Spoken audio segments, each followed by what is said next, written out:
Isso aí, meus queridos, vamos retomar então das várias coisas que nós estudamos. Uma delas foi ondulatória. Ondulatória é a parte da física que se dedica a estudar ondas. Onda, perturbação que se propaga em determinado meio transportando apenas energia, não transporta matéria. Olhou para o desenho da onda, tem que reconhecer a frente de onda, a crista, o vale, a amplitude, o comprimento de onda, que é a distância que a onda anda ao completar uma oscilação. Período, tempo para completar uma oscilação. Frequência, número de oscilações executadas em uma unidade de tempo. Portanto, período e frequência, um é o inverso do outro. Já que velocidade é distância dividido pelo tempo, se a onda anda lambda metros em uma oscilação, que demora um período, já que período é o inverso à frequência, eu reviso rapidamente a equação fundamental das ondas. A absorção, à medida que a onda se propaga, perde energia, a amplitude diminui. Não se esqueçam, a frequência de uma onda é a carteira de identidade dela. A frequência de uma onda antes é sempre igual à frequência da onda depois de sofrer qualquer fenômeno. Reflexão, a onda atinge o obstáculo, retorna ao meio de origem. Se for reflexão de onda sem corda, com a extremidade fixa, inverte a fase. Extremidade móvel, não inverte a fase. Refração, o raio incidente e o raio refratário e a reta normal são coplanares. A razão entre a velocidade da onda antes e depois da refração é igual à razão entre o seno de incidência e o seno do ângulo de refração, lei Snell-Descartes. Chegamos a ver interferência de ondas? Crista com crista, uma crista maior ainda, vale com vale, uma vale maior ainda, interferência construtiva. Crista com vale, subtrai as amplitudes, interferência destrutiva. Vimos provavelmente alguns outros fenômenos ondulatórios ainda também, difração, a capacidade que uma onda tem de contornar um obstáculo. Quanto mais próximo o comprimento de onda for do tamanho do obstáculo, mais a onda difrata. E um dos fenômenos que nós estávamos estudando, dos vários que estudaremos ainda e já estudamos, é o efeito Doppler. Efeito Doppler, mudança entre a frequência percebida e a frequência original gerada. Então, quando a gente, por exemplo, vê um carro passando por nós na rua, a gente percebe que o som do carro fica distinto quando o carro está se aproximando e quando o carro está se afastando da gente. O clássico é aquilo, O carro na aproximação tem o som mais agudo e quando passa por nós o som fica mais grave. Por que isso acontece? Cara, eu acho que uma maneira bem legal do aluno perceber por que isso acontece é quando a gente está diante do mar. Quando a gente está diante do mar e para diante do mar, as águas do mar batem em nossos pés na frequência do próprio mar. E se a gente corre em direção ao mar, a gente percebe que as ondas nos atingem mais rapidamente. Se eu começo a fugir do mar, eu percebo que as ondas demorariam mais tempo para me atingir. Ou seja, a frequência com que as ondas do mar me atingem não depende só da frequência com que o mar está gerando as ondas, depende da velocidade com que eu me aproximo ou com que eu fujo do mar. Então, para que a gente consiga determinar a frequência observada, a partir da frequência da fonte, que é a frequência gerada, a gente faz a seguinte continha, velocidade da onda, que geralmente é o som, mais ou menos velocidade do observador, mais ou menos a velocidade da fonte. Essa é a fórmula do efeito Doppler. Geralmente a questão pergunta qual é a frequência que o observador escuta ou percebe. Sabendo que a frequência da fonte é tal, ele dá qual é a velocidade da onda, que no caso, se for o som, geralmente é 340 metros por segundo.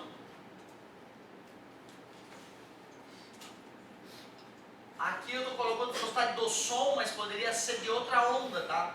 Já que nós estamos estudando o efeito Doppler na acústica, Então eu estou supondo que é o som.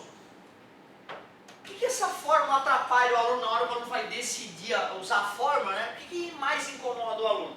O que incomoda o aluno é o mais ou menos, É a utilização do mais ou do menos. Tem 4 possibilidades aí, O certo é a gente poder estudar essas 4 possibilidades.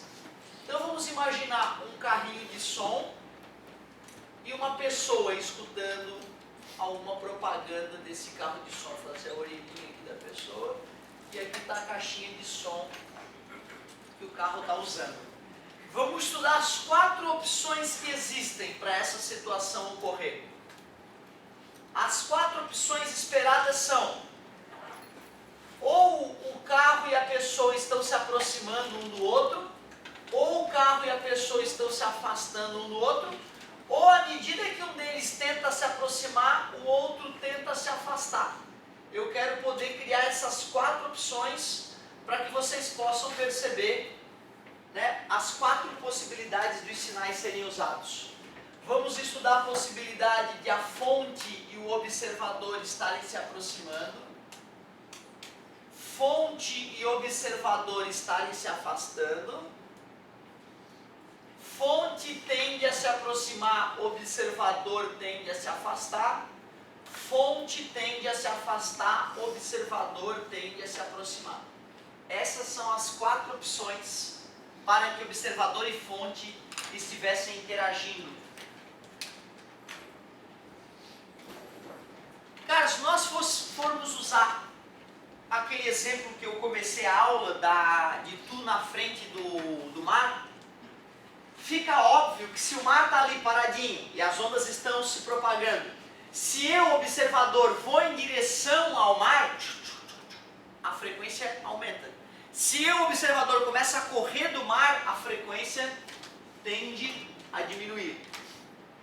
Quando nós vamos fazer uma conta com fração, a gente sabe que se o numerador da fração aumenta, a fração aumenta. Se o denominador aumenta, a fração diminui.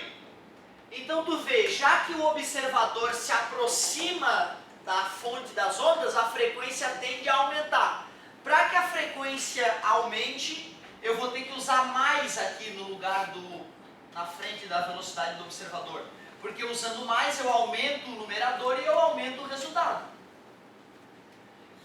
Da mesma forma, a fonte está se aproximando do observador. Esse movimento da fonte vai fazer com que a frequência aumente. Imagine o mar sendo jogado para cima de mim, né? O próprio oceano vindo para cima de mim junto com as suas ondas. Então eu perceberia um aumento da frequência. Portanto, se eu fosse usar a fórmula naquela primeira situação, a frequência observada é a frequência da fonte que multiplica velocidade das ondas, que no caso seria o som, mais na parte de cima para poder aumentar a frequência e menos na parte de baixo para poder aumentar a frequência. Não se esqueçam que quando eu diminuo o denominador, o resultado aumenta. Tanto o movimento do observador quanto o movimento da fonte fazem com que a frequência tenda a aumentar. Nessa segunda situação, a frequência observada é a frequência da fonte que multiplica velocidade do som, mais ou menos velocidade do observador e velocidade da fonte. Como o observador se afasta da fonte, este movimento tende a diminuir a frequência percebida, que nem quando a gente se afasta das ondas do mar. Por isso eu vou usar o menos. Mas como a caixa de som presa no carro também se afasta do observador, seria o equivalente ao oceano estar se afastando de alguém que está próximo da água. A frequência tende a diminuir. Para que eu diminua a frequência usando o sinal na parte de baixo, eu vou ter que usar o mais, por incrível que pareça. Porque aumentando o denominador, o resultado da conta diminui.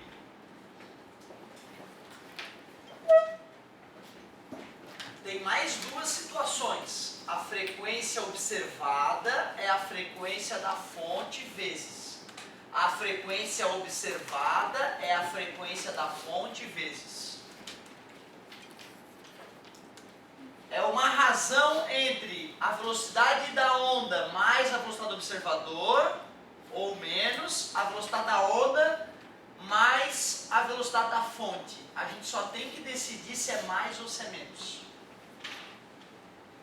Como o observador se afasta da fonte, o movimento dele tende a diminuir a frequência. Eu vou usar menos. Mas como a fonte tende a se aproximar do observador, pelo movimento da fonte a frequência tende a aumentar. E para aumentar na parte de baixo eu uso menos. Isso é perigosíssimo. Eu estou usando menos para aumentar. Olha que loucura. Quando o observador se aproxima da origem do som da fonte, a frequência tende a aumentar. Pelo movimento do observador, a frequência aumentaria. Eu vou usar o mais para aumentar, já que eu estou no numerador. Pelo movimento da fonte, a frequência deveria diminuir, já que a fonte se afasta do observador. E para que isso ocorra, eu vou usar o mais. Eu vou usar o mais para diminuir, porque eu estou no denominador. Então, cara, vocês têm que ter um pouco de bom senso sobre fração. Né? Se tu manja um pouquinho de fração, se tu sabe que aumentando A, a fração aumenta, diminuindo A fração diminui. Aumentando B, a fração diminui. Diminuindo B, a fração aumenta. É a primeira coisa que vamos ter que entender. E depois entender a intuição, né? De na aproximação a frequência aumentar e no afastamento a frequência diminuir. E analisar sempre separadamente o movimento da fonte do movimento do observador. Essas são as dicas que eu dou para o aluno poder usar essa fórmula. As 4 opções da fórmula ele tem que saber usar bem. Se eu não me engano, se eu não estou enganado, e eu me engano muito, o efeito Doppler foi descoberto por acaso quando os músicos norte-americanos iam pegar trens para fazer seus espetáculos em lugares diferentes nos Estados Unidos. Tem músicos que, com o passar dos anos, de tanto usar o sistema auditivo para reconhecer os sons, ele acaba reconhecendo a nota musical sem precisar de um instrumento. Então ele escuta um barulho e ele sabe dizer se é Ré, se é Lá, se é Mi, se é Dó. Então tu vê o músico que está muito habilidoso com o seu sistema auditivo, ele escuta um som e diz, ó, isso é Ré. O normal é que o músico precise do seu instrumento ou de um diapasão para poder reconhecer um som e comparar com o outro. Ele vai lá, escuta um diapasão tocar, escuta o instrumento tocar e fala, ó, tá desafinado. Mas tem músico que adquire um ouvido chamado ouvido absoluto, que é o ouvido que escuta um barulho e já reconhece qual é a nota musical presente. Dizem que músicos estavam então esperando os seus trens em estações para fazer shows em outros lugares, e ao escutar o apito do trem na chegada e na saída do trem, percebiam que o apito mudava de tom. E aí, né, mais um pouco de estudo, entrou algum matemático ou físico na parada e mostraram que de fato o fenômeno existia. Efeito Doppler. Esse é o fenômeno que a gente usa hoje para detectar a velocidade e, portanto, também a distância das galáxias vizinhas a nós. A gente calcula o efeito Doppler da luz no lugar da velocidade do som ali, né? Seria a velocidade da luz no vácuo. A gente sabe a frequência da luz emitida pela estrela, pega uma estrela parecida com a nossa estrela, com o nosso Sol, então a gente sabe qual é a frequência que a luz deveria chegar. Só que a gente observa uma frequência diferente da frequência que deveria existir. Como a gente conhece a velocidade da luz no vácuo, a gente consegue descobrir a velocidade da fonte, ou seja, a velocidade da galáxia distante. Foi daí, inclusive, uma das confirmações do Big Bang, né? A gente observa a velocidade das galáxias vizinhas e todas as galáxias estão se afastando de nós. E todas as galáxias estão se afastando umas das outras. A explicação boa para o fato de as galáxias estarem todas se afastando umas das outras é que elas nasceram de uma grande explosão que começou a espalhar a matéria pelo universo. Então, né, o efeito Doppler da luz foi uma das coisas que Hubble e Companhia Limitada usaram para conseguir confirmar, né, a ideia do Big Bang, da grande explosão. O efeito Doppler. Muito bem. Luz. Infravermelho, frequência abaixo do vermelho. Ultravioleta, frequência acima do vermelho. Acima do violeta. Ultravioleta, infravermelho. Tu pega a luz vinda de uma estrela, que deveria ficar esbranquiçada já que as estrelas emitem várias frequências e a mistura de várias frequências dá o branco. A luz branca é a mistura de todas as cores. Quando a gente pega a luz vindo de uma galáxia e decompõe ela através de um prisma, o famoso fenômeno da dispersão da luz, né? Pega lá um prisma óptico, um pedaço de vidro, a luz branca chega nesse pedaço de vidro e ao sofrer duas refrações na entrada e na saída, a gente percebe essa luz branca se separando do vermelho ao violeta, inclusive o infravermelho e o ultravioleta, com todas as cores do arco-íris, alaranjado, amarelo, verde, azul, anil. Quando a gente pega a luz do nosso Sol, a luz se espalha normalmente. Quando a gente pega a luz de estrelas distantes, a grande imensa maioria das luzes fica avermelhada, chamada de redshift, a mudança para o vermelho. Por que acontece esse redshift? Porque como as galáxias estão se afastando da gente, a frequência da luz por efeito Doppler tende a diminuir, e diminuir é ir para o vermelho. Poucas são as galáxias que apresentam a luz indo para o violeta, que eles chamam de blue shift, ou seja, a mudança para o azul, mostrando que aquela galáxia está se aproximando do nosso planeta, da nossa galáxia automaticamente. Muito bem, então aproveitamos para ver o efeito Doppler não só da acústica, mas também o efeito Doppler de ondas eletromagnéticas. Não custa comentar, o policial ele usa o efeito Doppler para montar os carros, aquela radarzinha, aquela pistola, ela emite uma onda eletromagnética que vai em direção ao carro, essa onda se reflete no carro e volta para o aparelhinho. O aparelhinho sabe a frequência da onda que foi emitida e detecta a frequência da onda refletida pelo carro. Como o carro está em movimento, a onda refletida pelo carro vai mudar um pouquinho de frequência. Por essa mudança de frequência, o aparelho consegue descobrir qual era a velocidade que o carro estava. Então, tu vê radares da polícia que detectam a velocidade dos carros, o fazem através do efeito Doppler, mas não do som, de uma onda eletromagnética. Efeito Doppler. Vamos fazer um exemplo de efeito Doppler? Vamos fazer um exemplo de efeito Doppler. Vamos supor que um carro de som está com uma velocidade de 144 km por hora. Então tu vê, né, uma coisa que acontece todo dia. Um carro fazendo propaganda a 144 km por hora. Enquanto uma pessoa está parada, observando o fenômeno. Nós sabemos que, devido à temperatura do ar naquele dia, a velocidade do som era 340 metros por segundo. E o carro de som estava emitindo um som com frequência de 10.000 Hz, um som bem agudo de 10.000 Hz. A pergunta é, o som observado, aliás, o observador vai escutar alguma coisa?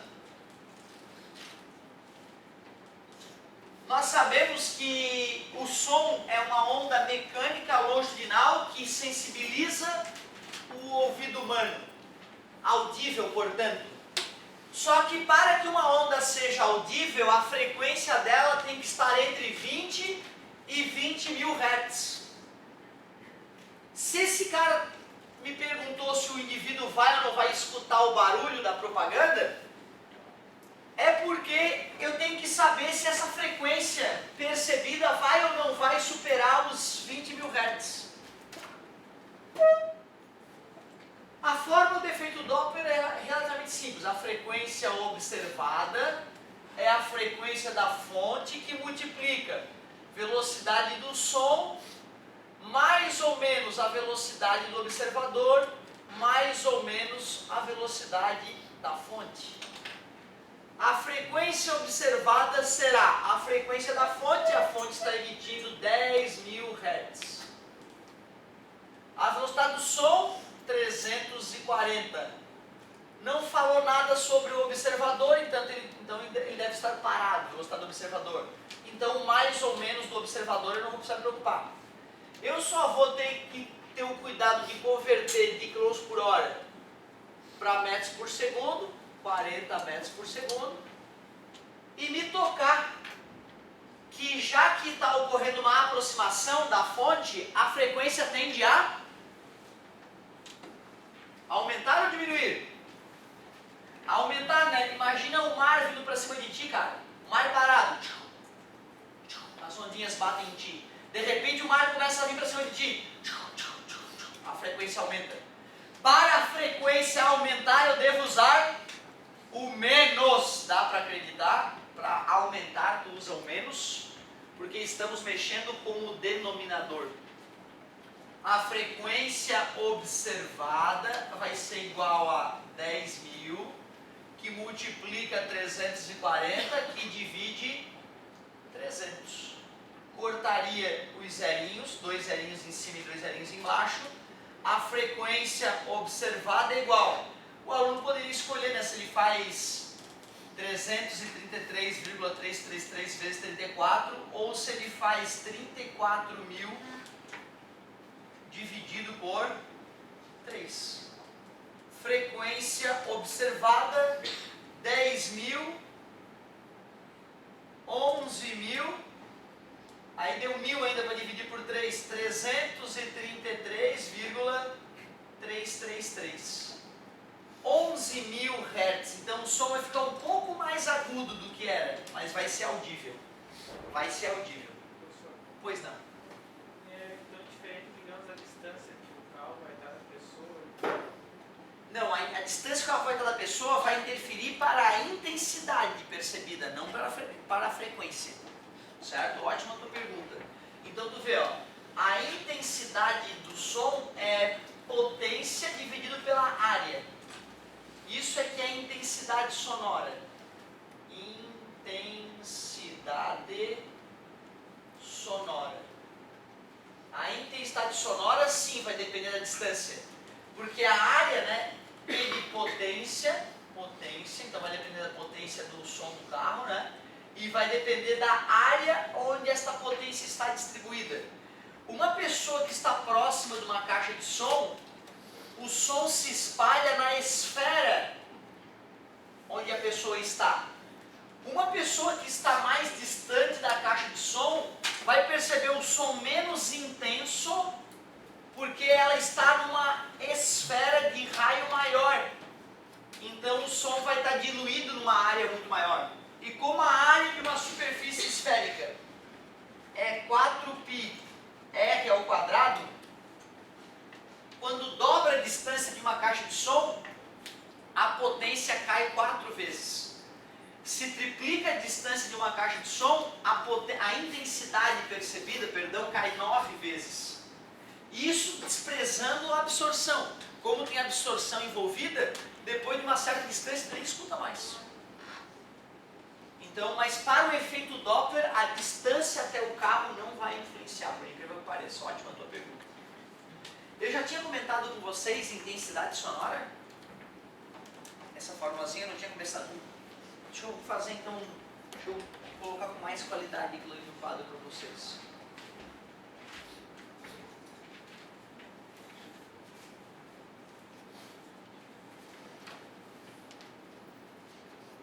Então, olha só. Intensidade sonora. Intensidade sonora. O que é isso? É simplesmente pegar a potência do som e dividir pela área onde esse som foi diluído. Geralmente essa área, como a frente de onda é esférica, é a área da esfera onde a pessoa está. πr ao quadrado, onde o R vai ser a distância até a fonte sonora. Como potência é medida em watts e área é medida em metros quadrados, dividindo um pela outra, dá watt por metro quadrado no sistema internacional. Só tem um pequeno detalhe. A menor intensidade audível pelo ser humano é 0,00000000000000000000000000000000000000000000000000000000000000000000000000000000000000000000000000000000000000000000000000000000000000000000000000000000000000000000000000000000000000000000000000000000000000000000000000000000000000000000000000000000000000000000000000000000000000000000000000000000000000000000000000000000000000000000000000000000000000000000000000000000000000000000000000000000000000000000000000000000000000000000000000000000000000000000000000000000000000000000000000000000000000000000000000000000000000000000000000000000000000000000000000000000000000000000000000000000000000000000000000000000000000000000000000000000000000000000000000000000000000000000000000000000000000 0,001 watt por metro quadrado. Ou seja, a menor intensidade audível pelo ser humano é 10 na menos 12 watts por metro quadrado. Seria o equivalente a uma agulha cair lá no fundo da sala de baixa altura. A gente escutaria, né? E a máxima intensidade audível pelo ser humano antes de começar a perder a audição é 1 watt por metro quadrado, que seria um avião decolando na tua orelha, sem protetor auricular. É desagradável, é doloroso. Como vocês podem perceber, a maior e a menor intensidade audível pelo ser humano são muito discrepantes. Então seria extremamente desagradável medir isto com valores tão discrepantes. Seria difícil, inclusive, definir se está alto ou se está baixo o som. Melhor, né? Se está intenso ou pouco intenso, porque alto e baixo é a frequência. Por isso que se criou uma coisa chamada nível de intensidade sonoro. Nível de intensidade sonora, na verdade.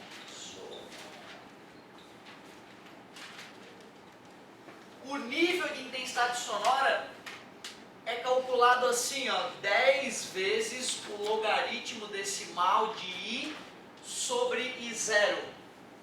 O I0, como foi dito, é a menor intensidade audível pelo ser humano. E o I é a intensidade que tu quer medir. Então, por exemplo, deixa eu fazer alguns exemplos clássicos para vocês. Exemplos.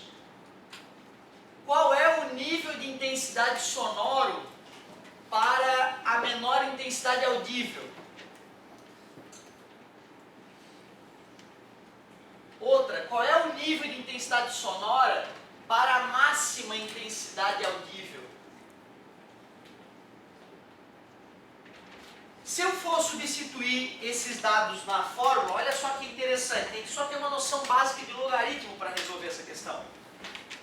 N é igual 10 vezes, já que o meu I é o próprio I0, o cálculo ficaria 10 na menos 12 dividido por 10 na menos 12. Um número dividido por ele mesmo dá 1. E o logaritmo de 1 é sempre 0. Como assim? Logaritmo de A na base B é igual a x. A base elevada ao logaritmo é igual ao logaritmando. Esta é a definição, né, de logaritmo. Isto é que é a definição de logaritmo. Um colega meu falava bicha, para a galera não esquecer. Bicha. Certo? B elevado a x é igual a A.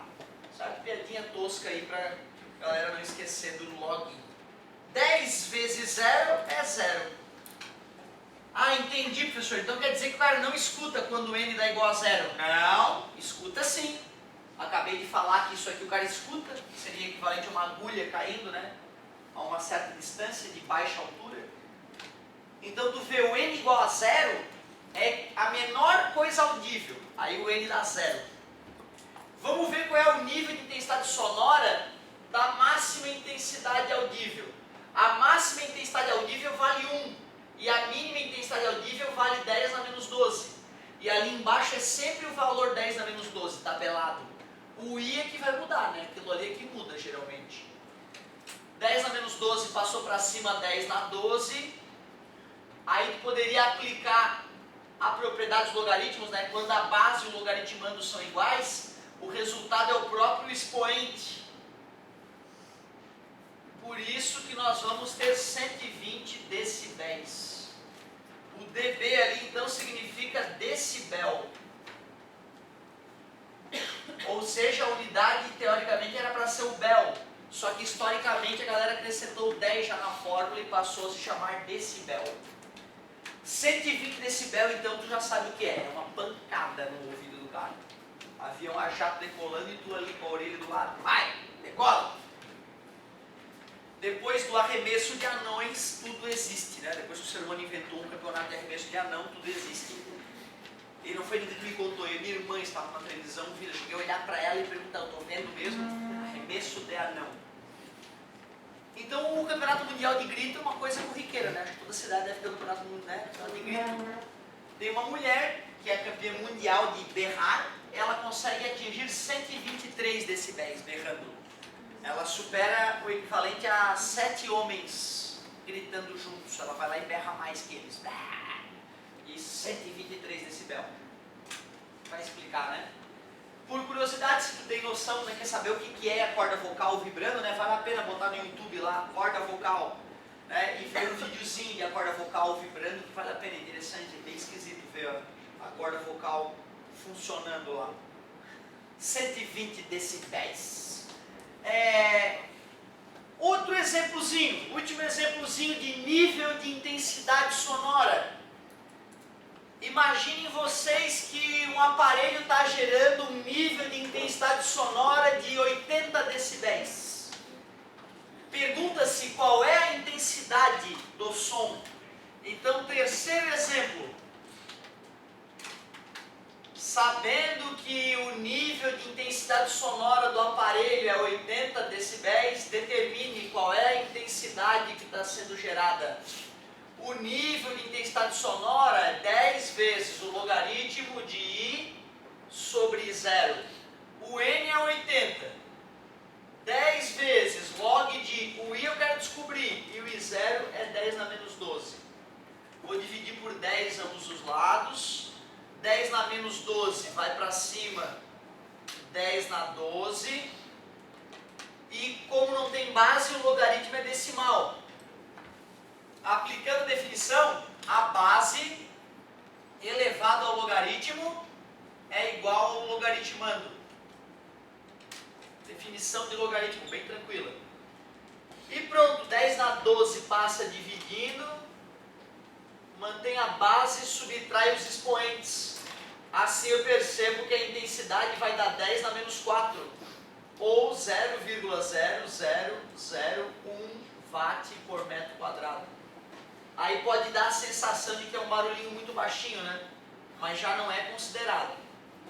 A partir de 85 decibéis, se eu não estou enganado, aparelhos que geram mais do que 85 decibéis tem que vir com um adesivo de atenção. Este aparelho pode danificar permanentemente seu sistema auditivo. Então, mesmo sendo um aparelho não muito potente, se tu botar ele no máximo e botar a tua orelha próxima do aparelho, já que a intensidade percebida depende da distância até a fonte, como foi dito, tu pode ter problema de surdez com o passar do tempo. Outra coisa que é muito importante que vocês saibam, nunca houveram tantos jovens surdos na história deste mundo. Nunca houveram tantos jovens surdos. Em função do excesso do fone de ouvido, né? Não é que usar o fone de ouvido vai te deixar surdo, o problema é usar o fone de ouvido no máximo, isso vai te deixar surdo.